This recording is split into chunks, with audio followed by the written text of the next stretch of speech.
Subhanallah, në disa raste njerëzve ju tregon ajete, ju tregon hadithe, mundohen të tregojnë për Allah. Një ditë prej ditëve dikush më thot mirë, po ama pa hangër hudër nuk t'vjen era.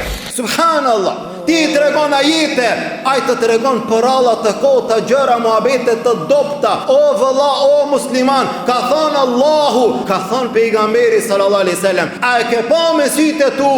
Jo. A e ke dëgjuar me veshët e tu? Jo. A e ke vërtetuar një gjë të tillë? Jo. Si ka mundësi që të shpifësh në nderin e dikujt, në nderin e një muslimani, në nderin e një muslimane, për gjëra të rënda, gjëra të kota, të cilat nuk qëndrojnë fare. Lusim Allahun Azza wa Jall, Allahu të na ruan gjuhët tona, Allahu të na ruan nga shpifjet, Allahu të na ruan nga gënjeshtrat, Allahu të na ruan nga gibeti, Allahu të na ruan nga nënçmimet, Allahu të na ruan nga përgojimet.